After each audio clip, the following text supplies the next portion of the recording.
Welcome, and thank you for joining me for some light reading. If you enjoyed this video, please leave a like and a comment. The contrarian philosophy of Lord Henry is at once both candid and evasive, a mixture of honesty and deception, selective truths, and self-serving rationalizations. It is the faithless who know love's tragedies. Very true, for they live them in their own life. But those who are faithful know only the trivial side of love, is shallow and self-serving. The faithful also know love's tragedies, and tragedies the faithless rarely experience. What separates the faithful from the faithless lover is the former struggles through the tragedy, and the latter does not. But Lord Henry's words are not mere rhetoric. His paradoxal language is unified toward liberation. Liberation from guilt, inhibitions, social expectations, moral scrutiny, even the judgment of God. Let nothing be lost upon you. Be always searching for new sensations. Be afraid of nothing. Chapter 3. At 12:30 next day, Lord Henry Wotton strolled from Curzon Street over to the Albany to call on his uncle, Lord Fermor, a genial, if somewhat rough-mannered old bachelor, whom the outside world called selfish because it derived no particular benefit from him, but who was considered generous by society as he fed the people who amused him. His father had been our ambassador to Madrid when Isabella was young and prim unthought of, but had retired from the diplomatic service in a capricious moment of annoyance on not being offered the embassy at Paris, a post to which he considered that he was fully entitled by reason of his birth, his indolence, the good English of his dispatches, and his inordinate passion for pleasure. The son, who had been his father's secretary, had resigned along with his chief, somewhat foolishly as was thought at the time, and on succeeding some months later to the title, had set himself to the serious study of the great aristocratic art of doing absolutely nothing. He had 2 large townhouses, but preferred to live in chambers as it was less trouble, and took most of his meals at his club. He paid some attention to the management of his collieries in the Midland counties, excusing himself for this taint of industry on the ground that the one advantage of having coal was that it enabled a gentleman to afford the decency of burning wood on his own hearth. In politics he was a Tory, except when Tories were in office, during which period he roundly abused them for being a pack of radicals. He was a hero to his valet, who bullied him, and a terror to most of his relations, whom he bullied in return. Only England could have produced him, and he always said that the country was going to the dogs. His principles were out of date, but there was a good deal to be said for his prejudices. When Lord Henry entered the room, he found his uncle sitting in a rough shooting coat, smoking a cheroot and grumbling over the Times. "Well, Harry," said the old gentleman, "what brings you out so early? I thought you dandies never got up till 2, and were not visible till 5. "Pure family affection, I assure you, Uncle George. I want to get something out of you." "Money, I suppose," said Lord Fermor, making a wry face. "Well, sit down and tell me all about it. Young people nowadays imagine that money is everything." "Yes," murmured Lord Henry, settling his buttonhole in his coat. "And when they grow old they know it. But I don't want money. It is only people who pay their bills who want that, Uncle George, and I never pay mine. Credit is the capital of a younger son, and one lives charmingly upon it. Besides, I always deal with Dartmoor's tradesmen, and consequently they never bother me. What I want is information. Not useful information, of course, useless information." "Well, I can tell you anything that is in an English blue book, Harry, although those fellows nowadays write a lot of nonsense. When I was in the diplomatic, things were much better. But I hear they let them in now by examination. What can you expect? Examinations, sir, are pure humbug from beginning to end. If a man is a gentleman, he knows quite enough, and if he is not a gentleman, whatever he knows is bad for him. Mr. Dorian Gray does not belong to blue books, Uncle George, said Lord Henry languidly. Mr. Dorian Gray? Who is he? Asked Lord Fermor, knitting his bushy white eyebrows. That is what I've come to learn, Uncle George. Or rather, I know who he is. He is the last Lord Kelso's grandson. His mother was a Devereux, Lady Margaret Devereux. I want you to tell me about his mother. What was she like? Whom did she marry? You have known nearly everybody in your time, so you might have known her. I'm very much interested in Mr. Gray at present. I've only just met him. Kelso's grandson, echoed the old gentleman. Kelso's grandson. Of course. I knew his mother intimately. I believe I was at her christening. She was an extraordinarily beautiful girl, Margaret Devereux, and made all the men frantic by running away with a penniless young fellow, a mere nobody, sir, a subaltern in a foot regiment or something of that kind. Certainly, I remember the whole thing as if it happened yesterday. The poor chap was killed in a duel at Spa a few months after the marriage. There was an ugly story about it. They said Kelso got some rascally adventurer, some Belgian brute, to insult his son-in-law in public. Paid him, sir, to do it. Paid him. And that fellow spitted his man as if he had been a pigeon. The thing was hushed up, but, egad, Kelso ate his chop alone at the club for some time afterwards. He brought his daughter back with him, I was told, and she never spoke to him again. Oh yes, it was a bad business. The girl died, too. Died within a year. So she left a son, did she? I had forgotten that. What sort of boy is he? If he is like his mother, he must be a good-looking chap. He is very good-looking, assented Lord Henry. I hope he will fall into proper hands, continued the old man. He should have a pot of money waiting for him if Kelso did the right thing by him. His mother had money, too. All the Selby property came to her, through her grandfather. Her grandfather hated Kelso, thought him a mean dog. He was, too. Came to Madrid once when I was there. Egad, I was ashamed of him. The Queen used to ask me about the English noble who was always quarrelling with the cabmen about their fares. They made quite a story of it. I didn't dare show my face at court for a month. I hope he treated his grandson better than he did his Jarvies. I don't know, answered Lord Henry. I fancy that the boy will be well off. He is not of age yet. He has Selby, I know. He told me so. And his mother was very beautiful. Margaret Devereux was one of the loveliest creatures I ever saw, Harry. What on earth induced her to behave as she did? I never could understand. She could have married anybody she chose. Carlington was mad after her. She was romantic, though. All the women of that family were. The men were a poor lot, but egad, the women were wonderful. Carlington went on his knees to her, told me so himself.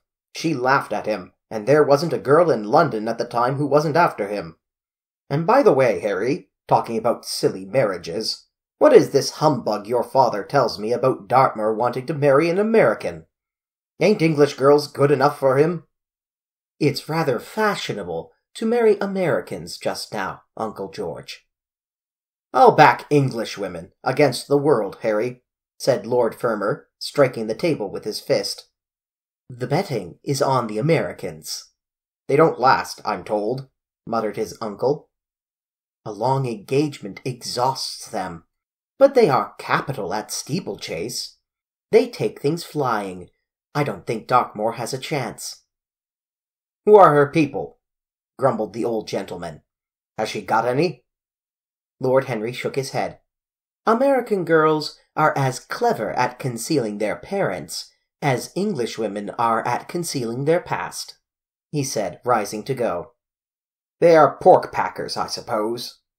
I hope so, Uncle George, for Dartmoor's sake. I'm told that pork-packing is the most lucrative profession in America, after politics. Is she pretty?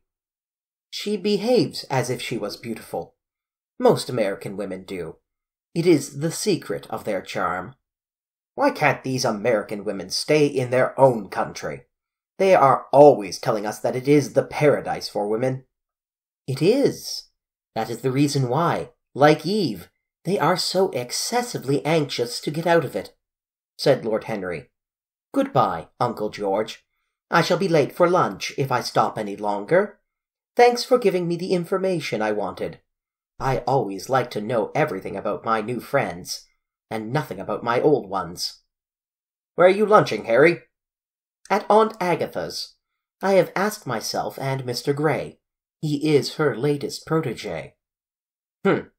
Tell Aunt Agatha, Harry, not to bother any more with her charity appeals.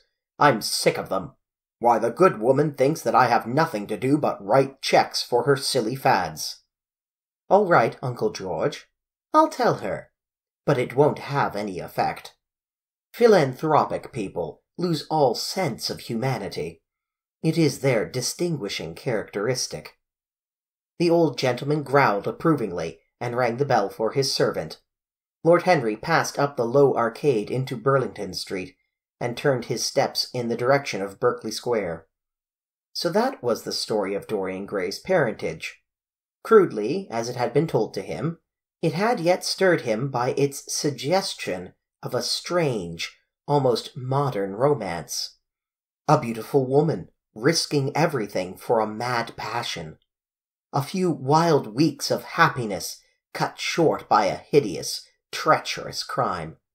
Months of voiceless agony, and then a child born in pain.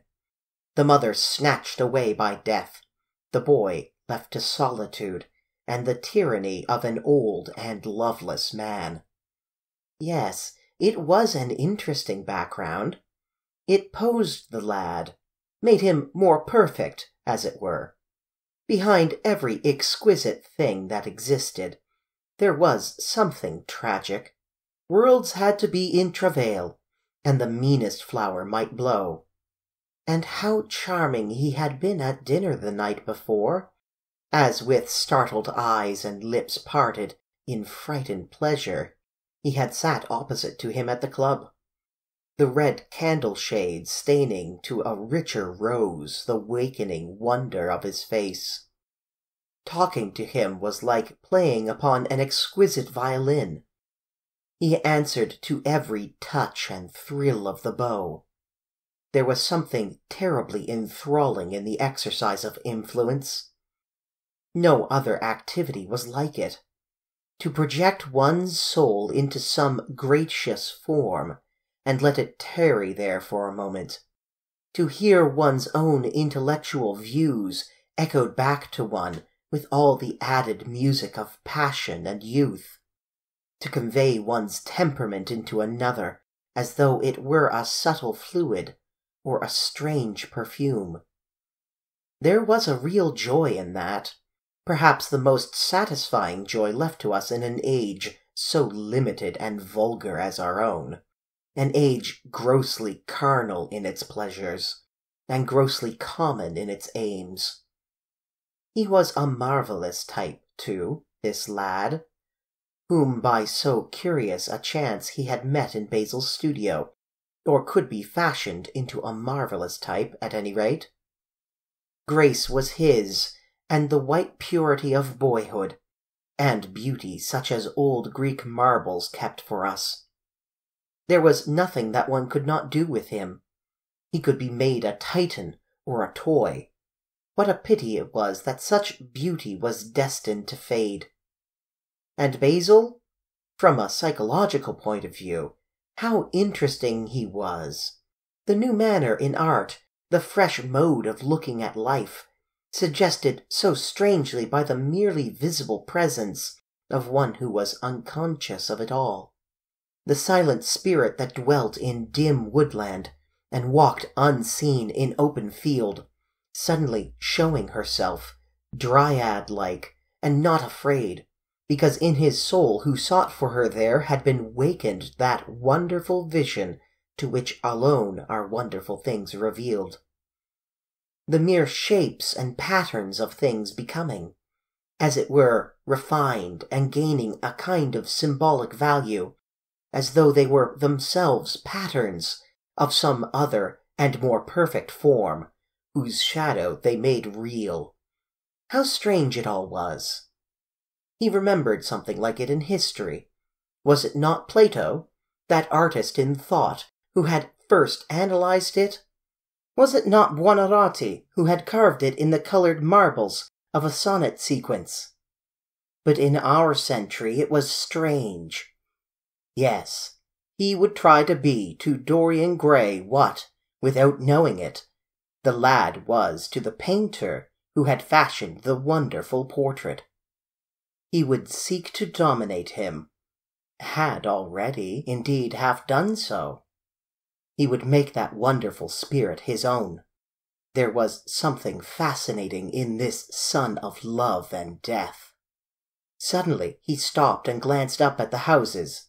He found that he had passed his aunt's some distance, and, smiling to himself, turned back. When he entered the somewhat sombre hall, the butler told him that they had gone in to lunch. He gave one of the footmen his hat and stick, and passed into the dining-room. "Late as usual, Harry," cried his aunt, shaking her head at him.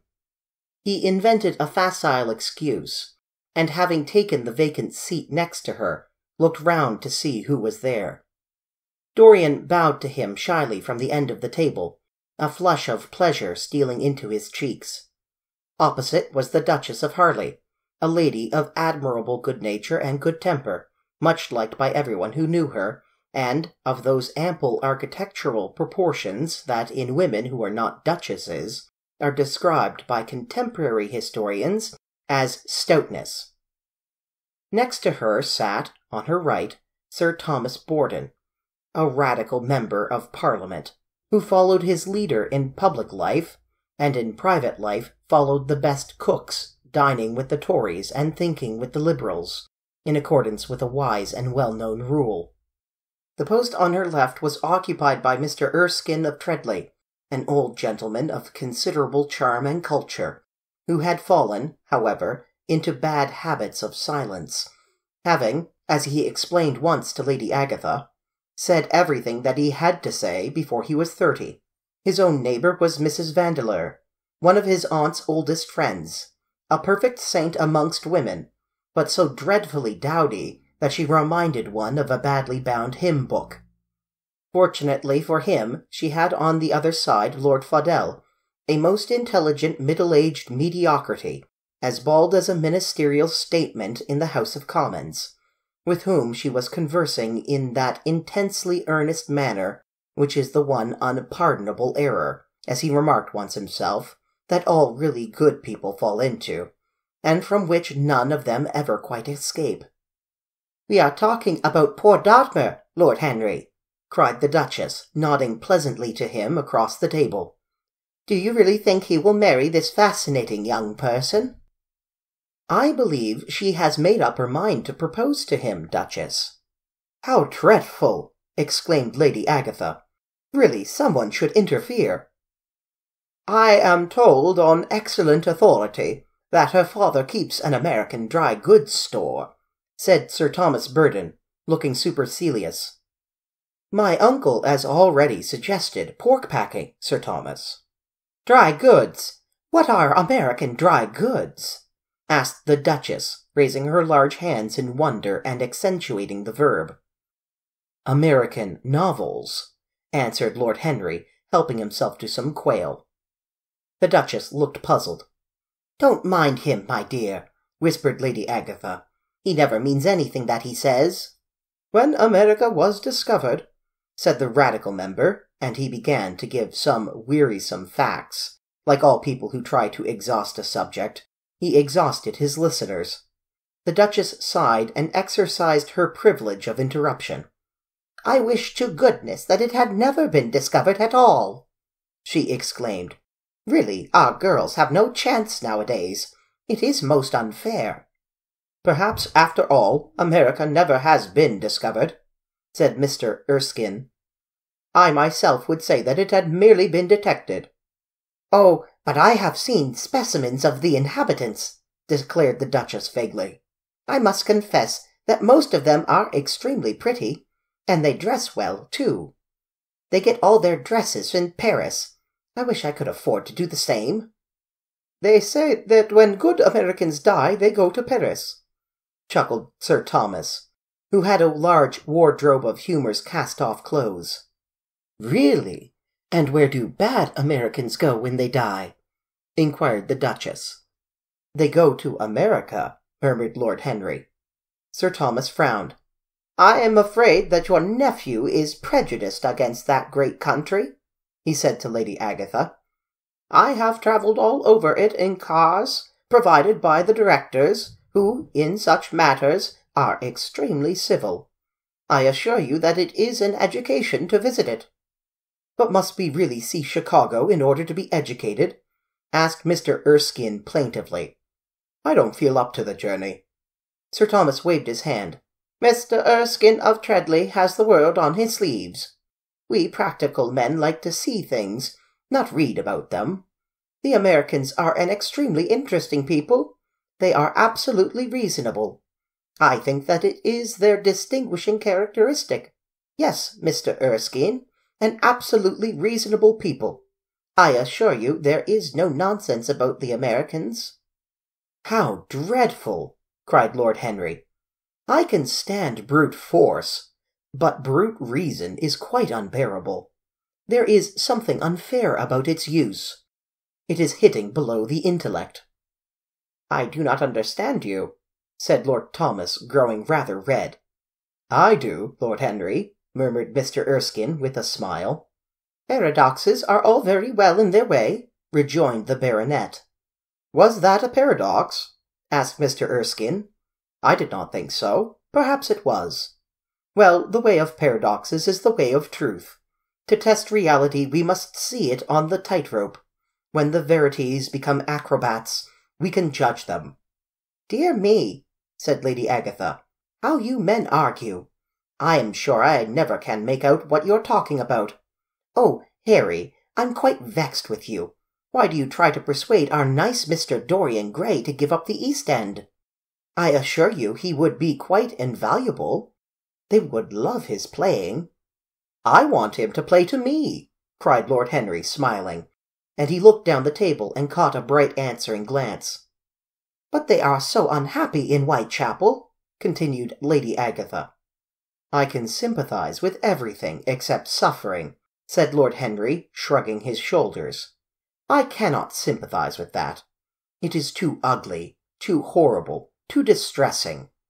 There is something terribly morbid in the modern sympathy with pain. One should sympathize with the color, the beauty, the joy of life. The less said about life's sores, the better." "Still, the East End is a very important problem," remarked Sir Thomas with a grave shake of the head.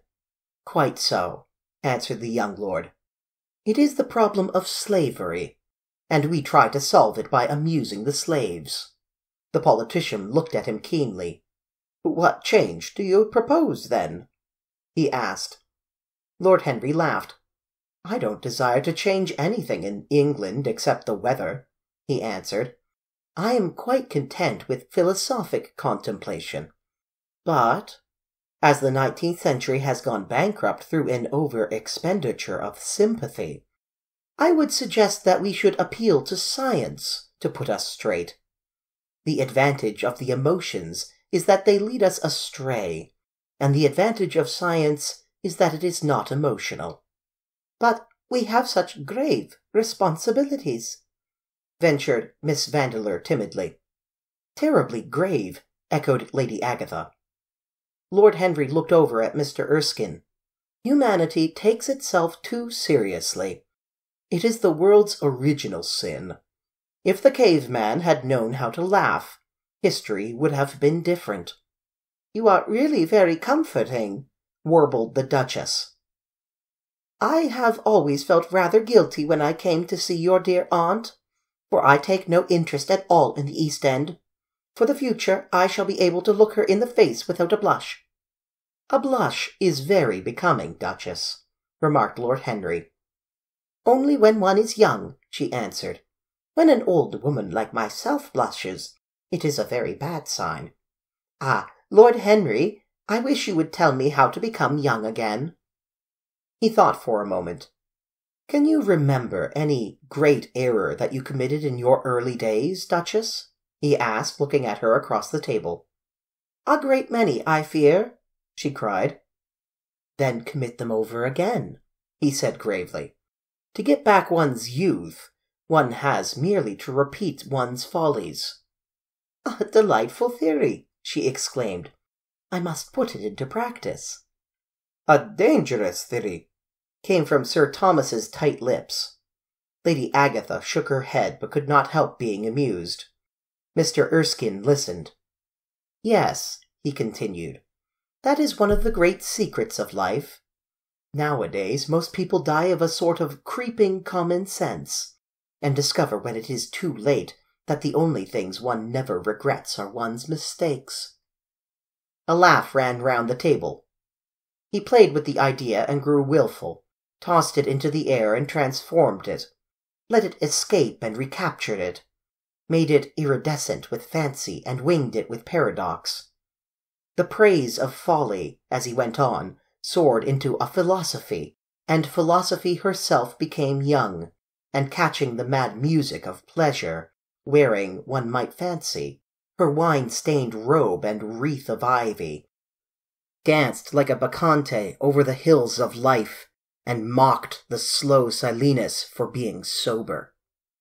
Facts fled before her like frightened forest things. Her white feet trod the huge press at which wise Omar sits, till the seething grape juice rose from her bare limbs in waves of purple bubbles, or crawled in red foam over the vat's black, dripping, sloping sides. It was an extraordinary improvisation. He felt that the eyes of Dorian Gray were fixed on him, and the consciousness that amongst his audience there was one whose temperament he wished to fascinate seemed to give his wit keenness, and to lend color to his imagination. He was brilliant, fantastic, irresponsible. He charmed his listeners out of themselves, and they followed his pipe, laughing. Dorian Gray never took his gaze off him, but sat like one under a spell, smiles chasing each other over his lips, and wonder growing grave in his darkening eyes. At last, liveried in the costume of the age, reality entered the room in the shape of a servant to tell the Duchess that her carriage was waiting. She wrung her hands in mock despair. "How annoying!" she cried. "I must go. I have to call for my husband at the club, to take him to some absurd meeting at Willis's rooms, where he is going to be in the chair. If I am late, he is sure to be furious, and I couldn't have a scene in this bonnet. It's far too fragile. A harsh word would ruin it.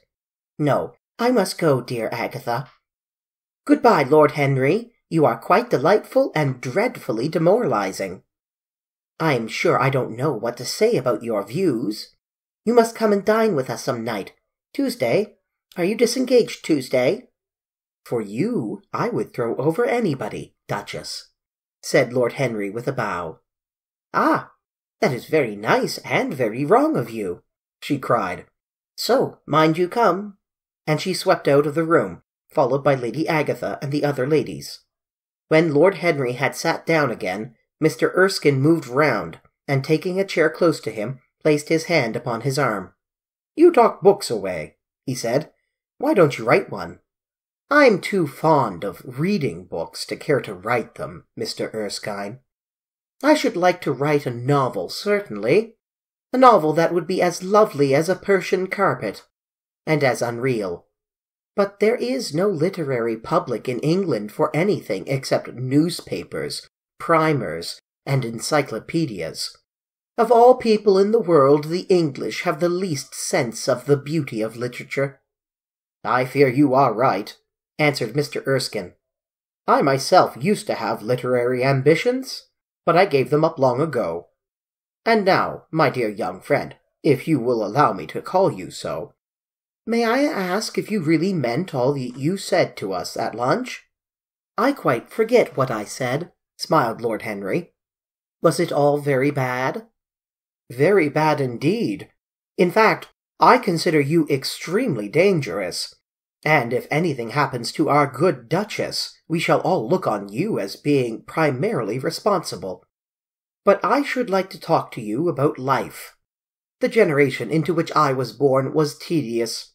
Some day, when you are tired of London, come down to Treadley and expound to me your philosophy of pleasure over some admirable Burgundy I'm fortunate enough to possess. I shall be charmed. A visit to Treadley would be a great privilege. It has a perfect host and a perfect library." "You will complete it," answered the old gentleman with a courteous bow. "And now I must bid good-bye to your excellent aunt. I'm due at the Athenaeum. It is the hour we sleep there." "All of you, Mr. Erskine?" 40 of us, in 40 armchairs. We are practicing for an English Academy of Letters." Lord Henry laughed and rose. "I'm going to the park," he cried. As he was passing out the door, Dorian Gray touched him on the arm. "Let me come with you," he murmured. "But I thought you had promised Basil Hallward to go and see him," answered Lord Henry. "I would sooner come with you. Yes, I feel I must come with you. Do let me. And you will promise to talk to me all the time? No one talks so wonderfully as you do." "Ah, I have talked quite enough for today," said Lord Henry, smiling. "All I want now is to look at life. You may come and look at it with me, if you care to."